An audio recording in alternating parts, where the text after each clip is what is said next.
வணக்கம். ஹலோ. ஆ ஜபைஜெக் from Jawadhupatti Puthur. Power writer YouTube channel. ஆமாம், சப்ஸ்கிரைப் பண்ணுங்கள், பெல் பட்டன் அழுத்த மறந்துடாதீங்க. அத்தோட எல்லாத்துக்கும் ஷேர் பண்ணுங்கள்.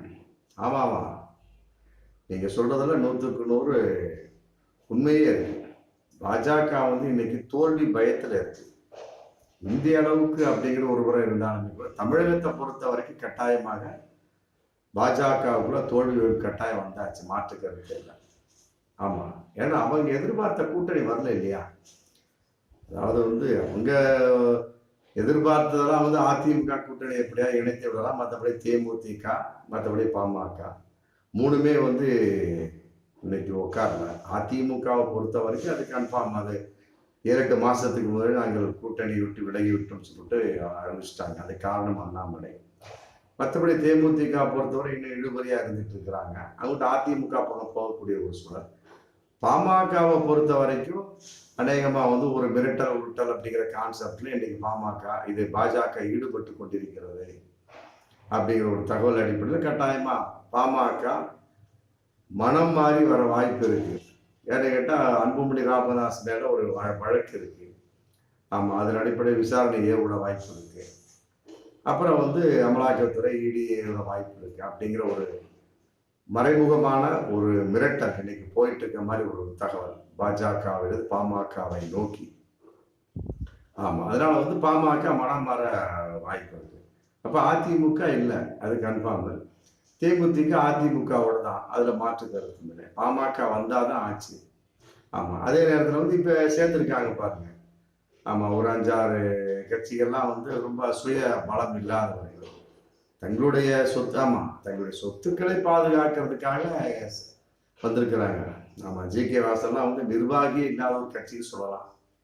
அவரெல்லாம் வந்திருக்காரு அப்படின்னா ஏதோ ஒரு வகையில் தன் சொத்தை பாதுகாத்துக் கொள்வதற்காக அப்படிங்கிற கான்செப்ட். அப்புறம் இது ஆமா, வேலூர்ல மட்டும்தான் அவருக்கு ஆமா ஏசிஎஸ் வேலூர்ல மட்டும்தான் மதிப்பு. வேற எங்க போனா அவர் யாருன்னு தெரியாது. அதனால அந்த ஒரு தொகுதியில மட்டும் அவருக்கு ஒரு வாய்ப்பு இருக்கு. ஆமா, அப்புறம் பெரம்பலூர் எடுத்துக்கிட்டு ஐஜேகே அதுக்கு மட்டும்தான், மற்ற யாரும் செய்யறாங்க தெரியாது. அப்புறம் தென் மாவட்ட மட்டங்களில் ஒரு சில பிரிவினுடைய ஆதரவின் வெளிப்பாளர் தான் ஜான் பாண்டியன் இருக்காரு. ஆமா, அதுலயும் கூட சொல்ல முடியாது. அதுல இருந்து எந்த ஆதரவுமே இல்லாதவர் தேவநாத் யாதவ் அப்படிங்கிறவர். இவங்கெல்லாம் இன்னைக்கு கூட்டணி இருந்துட்டு இருக்கிறாங்க பாஜகவை. இவங்களை நம்பியெல்லாம் வந்து கூட்டணியா இருந்து அப்புறம் பாஜக தமிழகத்தில் ஜெயிக்காது அப்படிங்கிறது பாஜகவுக்கே தெரியும், அண்ணாமலைக்கு தெரியும். அதனால வந்து அதிமுகவை எப்படியாவது எடுத்து விடலாம் அப்படின்னு சப்ஜெக்ட் பண்ணிட்டு இருக்காங்க. அவர் சொல்லி ஸ்ட்ராங்காவே சொல்லிட்டார். ஆமா, எப்படி இருந்தாலும் சரி, எங்களுக்கு அந்த 18% போதும் சிறுபான்மை ஓட்டு, அதை வச்சு நாங்கள் குப்பையை கொட்டிடுவோம் அப்படிங்கிற கான்செப்ட். ஆமா, கூட்டணி இல்லை இல்லை இனிமேல் இல்லை இனிமேல் இல்லை ஒவ்வொரு மீட்டிங்கும் அவர் அப்படியே துடிச்சிட்டு இருக்காரு எடப்பாடி. அப்படி ஒரு சூழல். எஸ்டிபி சேர்ந்துட்டாங்க, இஸ்லாமிய அமைப்பு. மற்றபடி இன்னும் ஓவைசி மற்ற 2-3 பிரிவுகள் இருக்காங்க. அவங்க சேர்ந்தாலும் அதெல்லாம் வந்து பெருசா சொல்ல முடியாது. எஸ்டிபிஐ வந்து கொஞ்சம் அதிகமா சொல்லலாம். மற்ற விஷயத்தை பொறுத்த வரைக்கும் அவங்க தேமுதிக பாமக வந்தா தான் அதிமுகவும் தூக்கி நிறுத்தப்படும். ஆமா, அவங்க இருக்காங்க, புரட்சி பாரதம் இருக்காங்க, அது ஒன்றும் பெரிய விஷயம் கிடையாது. ஆமா, அவங்க கொஞ்சம் வாக்கு இது அதிகம் உள்ள கட்சி தான் சொல்லணும் கொஞ்சம். மற்றபடி வந்து எடப்பாடியை பொறுத்த வரைக்கும் தேமுதிக பாமகவை பொறுத்த வரைக்கும் இன்னைக்கு பாஜகவோடு சேரக்கூடிய ஒரு சூழல். ஆமா ஆமா ஆமா, அதையும் மீறி வந்து சேரலாம். அதிமுகவோடு சேரக்கூடிய ஒரு சூழலுக்கு பாமக மாறிவிட்டது அப்படிங்கிற ஒரு தகவல் இன்னைக்கு போயிட்டு இருக்கு. ஆமா, அதுக்கு வந்து ஒரு சும்மாவது ஒரு துணை முதல் பதவி கொடுங்க அப்படின்னு சொல்லிட்டு அதுல இருந்து விலகக்கூடிய ஒரு மிகப்பெரிய ஒரு ராஜதந்திரத்தை வந்து இன்னைக்கு பாமக எடுத்திருக்காங்க. இதெல்லாம் விட இன்னொரு விஷயம், பாஜகவை பொறுத்த வரைக்கும் ஆமா தோல்வி பயத்தில் இருக்கிறதுக்கு காரணம் நிறைய விஷயங்கள் இருக்கு.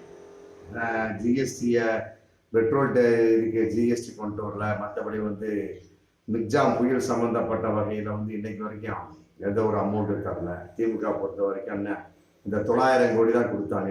என்ன ஒவ்வொரு வருஷம் கொடுக்கக்கூடிய அமௌண்ட் தான். மிக்ஜாம் புயலுக்குன்னு தனிப்பட்ட முறையில் கொடுக்கல அப்படின்னு அவங்க ஒரு குற்றச்சாட்டு போயிட்டு இருக்கு. அப்புறம் எய்ம்ஸ் மருத்துவமனை சம்பந்தப்பட்டவங்க எந்த ஒரு செங்கலை வச்சதோடு சொல்லி இன்னும் சமீபத்தில் மீண்டும் பூஜை போட்டதா ஒரு தகவல் போயிட்டு இருக்கு. அவங்க மீண்டும் ஆரம்பிக்க போறாங்க. ஆமா, இது இத்தனை வருஷமா என்ன பண்ணிட்டேன், இந்த 7-8 வருஷமா என்ன பண்ணாங்கன்னு தெரியலையே. தோல்வி பயம் வந்த உடனே பாஜக எய்ம்ஸ் மருத்துவமனை மீண்டும் கையில தூக்கி இருக்கு. ஆமா, அதே மாதிரி நீட் தேர்வு தூக்குனா பரவாயில்ல, சூப்பரா இருக்கும். ஆமா, ஃபர்ஸ்ட் கிளாஸா இருக்கும். அதே மாதிரி தேசிய கல்விக் கொள்கை, மற்ற சோர்ஸ் இதெல்லாம் இருக்கு. ஆமா, இதெல்லாம் இருக்கக்கூடிய சமயத்துல ஆமா, அதே நேரத்தில் இன்னொரு விஷயத்தை நம்ம பார்க்கலாம். வட மாநிலத்துக்கு மட்டும் நிதி தனியா ஒதுக்குறாங்க, தென் மாநிலத்துக்கு அதிகப்படியாக நிதி ஒதுக்குறதே இல்லையே பாஜக. அது ஒரு குற்றச்சாட்டு இன்னைக்கு தமிழகம் முழுவதும் பயங்கரமா போயிட்டு இருக்கு. அப்படி இருக்கக்கூடிய சமயத்துல எப்படி பாஜக தனிப்பட்ட நாங்க ஒரு மெஜாரிட்டியா கூட்டணி சேருவோம், நாங்க எங்க தலைமையில தான் கூட்டணி, அப்படி மூன்றாவது ஒரு கூட்டணி வச்சாலும் கூட எப்படி ஜெயிக்கும் அப்படிங்கிற விஷயம் இருக்குல்ல. திமுகவை பொறுத்த வரைக்கும், எடப்பாடியை பொறுத்த வரைக்கும் பாஜகவோட கூட்டணி இல்லை அப்படிங்கிறது, அது அண்ணாமலை அப்படி சொன்னாரு, ஜெயலலிதாவை சொன்னாரு, பெரியார சொன்ன ஒரு பக்கம் இருந்தாலுமே கூட கூட்டணி சேர்ந்தாலுமே எவ்வாறு ஜெயிக்க முடியுங்கிற கேள்வி இருக்கு இல்லையா. ஒண்ணுமே இல்லையா. அந்த அளவுக்கு சொன்ன மாதிரி பல விஷயம் இருக்கு. அந்த குறைகள் இருக்கிற சமயத்துல மக்கள் எப்படி ஓட்டு போடுவாங்க அப்படிங்கிற பய உணர்வும் எடப்பாடிக்கு சேர்றது பெருசு இல்லை, ஜெயிக்கணும்ல. அப்ப மக்கள் கவுத்துட்டாங்கன்னா அப்புறம் இருக்கக்கூடிய அதிமுக அப்படிங்கிற பேனர் எப்படி தூக்கி நிறுத்துவாரு எடப்பாடி அப்படிங்கிற கேள்வி இருக்கு இல்லையா. ஆமா, இதெல்லாம் ஓபிஎஸ் டிடிவிலாம் எங்க இருக்காங்கன்னு தெரியல, மூச்சு விடக்கூடாது அப்படின்ட்டாங்க பாஜக. ஆமா, அவங்க வழியே கூட்டணி சேரக்கூடிய ஒரு சூழல். மற்றபடிலாம் அதிமுக ஃபுல்லா எதிர்பார்த்துட்டு இருக்காங்க, அது கன்ஃபார்மா வராது தெரிஞ்சு போச்சு. மற்றபடி தேமுதிகவுக்கு போட்டாங்க, அது கன்ஃபார்மா வராதுங்கிறது ஒரு 90% தெரியுது. பாமகவை பொறுத்த வரைக்கும் ரூட்டு மாறிடுச்சு. ஆமா, இழுத்து போட்டாங்க அப்படின்னா மற்றபடி அதை வச்சு அநேகமா ஒரு 10-15 நாளுக்குள்ள ஆமா கூட்டணி தொகுதி பங்கீடு முடிச்சிருவாங்க. ஆமா, இதெல்லாம் விட இன்னொரு விஷயமும் பாஜகவோட போயிட்டு இருக்கு. அதாவது அவங்க கட்சிக்குள்ளே மிகப்பெரிய ஒரு பிரளையை வெடிச்சிட்டு இருக்கு. ஆமா, நீயா நானா போட்டி. இந்த வகையில குஷ்புக்கு சீட்டு கிடைக்குமா அப்படிங்கிற மிகப்பெரிய ஒரு கேள்வி போயிட்டு இருக்கு. ஆமா, அந்த லிஸ்ட் 39 தொகுதிக்கு 3 போட்ட அண்ணாமலை லிஸ்ட்ல வினோத் செல்வம் இருக்கார். ஆமா, அப்போ குஷ்புக்கு சீட்டு கிடைக்குமா அப்படிங்கிற மிகப்பெரிய ஒரு கேள்வி போயிட்டு இருக்கு. அதுக்கு சொல்லிட்டாங்க, குஷ்பு பிரச்சாரம் செய்ய சொன்னா செய்ய போறேன், வேலை செய்யணும்னா செய்வேன், அதை பத்தி ஒண்ணும் கிடையாது அப்படிங்கிற கான்செப்ட். இதெல்லாம் மறைமுகம் பேசக்கூடிய ஒரு சொல்லி இருந்தாலும் அவருக்குள்ள மிகப்பெரிய மன உளைச்சல் வந்தாச்சு இப்பவே குஷ்புவுக்கு. ஆமா, அதே நேரத்தில் இன்னும் பல விஷயங்கள் பல தொகுதியில போயிட்டு இருக்கு. ஆமா, அவங்களுக்குள்ளே ஒரு 3 பிரிவா இருக்கிறாங்க. அதாவது அதிக நாள் கட்சியில பாஜக பொறுத்த வரைக்கும் அதிக நாள் கட்சியில உள்ளவங்க அப்படிங்கிற ஒரு பிரிவு, மற்றபடி அண்ணாமலை ஆட்கள்னு ஒரு தனி பிரிவு, அப்புறம் இன்னொரு பிரிவு கட்சியில இருந்துமே வேலை செய்யாதவர்கள் அப்படிங்கிற ஒரு பிரிவு. இதெல்லாம் புரிஞ்சுக்கிட்டீங்களா? ஆமா, இந்த 3 பிரிவுக்குள்ளேயே மிகப்பெரிய டிஷும் போட்டி நடந்துகிட்டு இருக்கு. அதுதான் இன்னைக்கு மிகப்பெரிய ஒரு தகவலா போயிட்டு இருக்கு. அதனால அவங்க கட்சிக்குள்ளேயே ஆமா நான் தான் போட்டியிடுவேன், ஆமா அப்படியா நீ போட்டியிட்டா நான் உனக்கே தாமரைக்கு நான் வாக்கு கொடுக்க மாட்டேன் அப்படின்னு அவங்களுக்குள்ளேயே ஒரு போட்டி அடிப்படையில் இப்ப மதுரையில மிகப்பெரிய ஒரு விஷயம் போயிட்டு இருக்கு. ஆமா ஆமா ஆமா, அதனால அவங்களுக்குள்ளேயே ஒரு விஷயம். ஆமா, இப்ப மாதிரி வாக்குப்பதிவு நடந்துச்சு பார்த்தீங்கன்னா, அதுக்குள்ளே மிகப்பெரிய ஒரு ரகலை நடந்துச்சு மதுரையில. ஆமா, அதனால கட்சியிலேயே அவங்களுக்குள்ளேயே ஒரு விஷயம், எனக்கு சீட்டு கொடுக்கல, ரைட் ஓகே, அப்ப என்னுடைய ஆதரவாளர்கள் சொல்லிடுவேன், நீங்க தாமரை ஓட்டு போடாதீங்கன்னு சொல்லிடுவேன் அப்படிங்கிற அளவுக்கு மதுரையில ஒரு பிரச்சனை போயிட்டு இருக்கு. அடுத்தது விருதுநகர்லயும் அதே மாதிரி ஒரு பிரச்சனை, சண்டை பிரச்சனை. அங்க ஒரு பேராசிரியர் ஒரு எம்பிக்கு ஆசைப்பட்டு கான்செப்ட் அது வேறு விதமா போயிட்டதுனால அவர் மன உளைச்சல் மற்றபடி எதிர்ப்புல இருந்துட்டு இருக்கிறார். அதே மாதிரி ராமநாதபுரத்துலையும் அதே மாதிரி அங்க ஒரு கொலை முயற்சியோட நடந்துச்சு. அந்த அளவுக்கு அவங்களுக்குள்ளே பாஜக நிர்வாகத்துக்குள்ளே மிகப்பெரிய ஒரு குழப்பம் இருந்துட்டு இருக்கு. அதனால அவங்களுக்குள்ளே இந்த நீயா நானா போட்டி. அதே மாதிரி சிவகங்கை தொகுதியிலையும் மிகப்பெரிய ஒரு போட்டி. அது அங்க எப்படின்னு கேட்டீங்கன்னா, மாற்று கட்சிக்காரர்கள் வேறு கட்சியிலேருந்து பாஜக சேர்ந்தாங்க பார்த்தீங்கன்னா, அவங்கள ஆல்ரெடி உள்ள பாஜகவினர் மதிக்காம இருந்து கொண்டிருக்கிறார்கள் அப்படிங்கிற ஒரு தகவல் இன்னைக்கு போயிட்டு இருக்கு. அப்ப என்ன ஆக போகுது, அவங்க தனியா அந்த வேற்று மதத்திலிருந்து இந்த மதத்துக்கு வந்தவுடனே என்ன ஆகும், அந்த மதத்துக்கு அது அப்படியே இருந்த மாதிரியே இருப்பாங்க. ஆனா அந்த மதத்தில் உள்ளதான் அந்த மதத்தை மதிக்க மாட்டான். அப்படிங்கிற ஒரு கான்செப்ட் ஒரு சில மதங்கள் இருக்கு. இஸ்லாமை தவிர வேறு சில மதங்கள் இருக்கு பார்த்தீங்களா. அது மாதிரி இன்னைக்கு வந்து சிவகங்கையில வந்து இப்படி ஒரு சூழல் வந்துட்டு இருக்கு. நீ வந்து வேறு கட்சியில இருந்து நான் வந்தேன், நாங்க வந்து 30 வருஷமா பாஜக இருக்கிறோம், அதனால வந்து நான் உன்னை மதிக்க மாட்டேன் அப்படிங்கிற ஒரு கான்செப்ட் இன்னைக்கு சிவகங்கையில அவங்களுக்குள்ளே நிர்வாகத்துக்குள்ளே மிகப்பெரிய ஒரு பிரச்சனை போயிட்டு இருக்கு. ஆமா, அதுல இருந்து பாமக வர்றதுனால இப்படி ஒரு தகவல் இன்னைக்கு வந்துருக்கு. அதாவது திண்டுக்கல்ல வந்து பாமகவை கொடுக்கலாம் அப்படிங்கிற ஒரு தகவல் பாஜகவில் போயிட்டு. தேனி வந்து ஓபிஎஸ் தான், அதில் மாற்று கருத்தே கிடையாது. இன்னும் தொகுதி பங்கிட முடியல, அது தேனிக்கு ஓபிஎஸ்.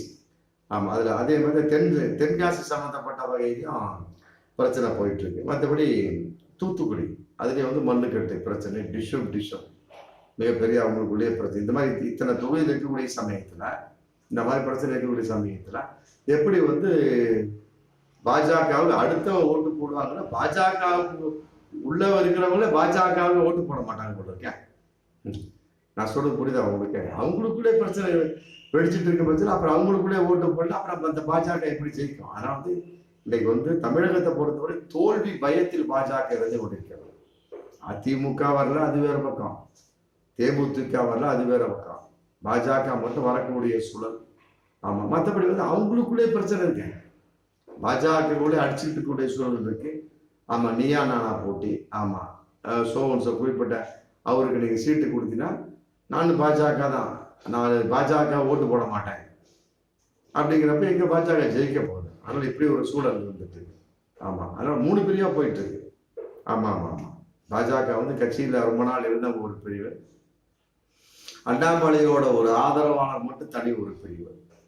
ஆமா, அப்புறம் மற்றபடி கட்சியில் இருந்துக்கிட்டே சில பேர் வேலை செய்ய மாட்டான். நாம அடுத்தவனை போஸ்டர் உடைச்சிட்டு இவன் கால் மேல காலை போட்டு உட்காந்துருப்பான். ஆனா ஒண்ணு, பொறுப்புகள் மட்டும் வச்சுக்குவாங்க. தேர்தல் வரக்கூடிய சமயத்துல நான் தான் எம்பிக்கு நிற்பேன், நான் தான் எம்எல்ஏக்கு நிற்பேன், போட்டி போட்டு வருவாங்க. அந்த மாதிரி ஒரு 3 பிரிவா இருக்கக்கூடிய சமயத்துல ஆமா, பாஜகவினரால் பாஜக தோற்கடிக்கப்பட்டு விடும் அப்படிங்கிற ஒரு சூழல் வந்து இன்னைக்கு தமிழகத்தில் போயிட்டு இருக்குன்னா பகிரங்கமான ஒண்ணு. ஆமா, இது உண்மையிலே வந்து ரொம்ப கீழ்த்தரமான ஒரு விஷயம். ரொம்ப ஒரு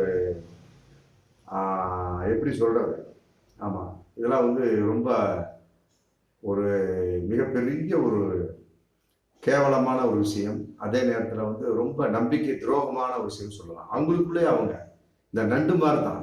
நண்டு பாருங்க, ஒரு 5-6 நண்டை போட்டிங்கன்னா ஒரு நண்டு இன்னொரு நண்டை வந்து ஏற விடாது. இதை பிடிச்சி இழுக்கும், அதை பிடிச்சி இழுக்கும். ஆமாம், இந்த ஒரு அடி ஏறினா 6 அடி சறுக்கும். நண்டுக்குள்ள நண்டு பிரச்சனை வருது பார்த்தீங்களா? அந்த மாதிரி வந்து பாஜகவுக்குள்ளே இன்னைக்கு ஆமாம், ஆக்டோபஸின் கைகளை போட்டு ஆளாளுக்குள்ள தனக்குத்தானே வந்து கேட்டு வைத்துக் கொள்ளக்கூடிய ஒரு சூழலாக இன்னைக்கு தமிழக பாஜக போயிட்டு இருக்கிறது பகிரங்கமான உண்மை. ஆமாம், அதனால வந்து பாஜக வந்து எனக்கு மிகப்பெரிய ஒரு தோல்வி பயத்தில் இருந்து கொண்டிருக்கிறது. அவங்களுக்குள்ளேயே அவங்க அடிச்சுக்கிட்டதுனால இன்னும் பயங்கரமான அந்த ஃபியர்னு, அந்த தோல்வி பயம் அதிகம் ஆமாம் ஆகக்கூடிய ஒரு சூழல் வருங்காலத்தில் அடுத்து வரும் நாட்களில் இருக்குங்கிறத பகிரங்கமான உண்மை. ஓகே, சரி, மீண்டும் அடுத்த வீடியோ. நன்றி, வச்சுட்டுங்களா? தேங்க்யூ.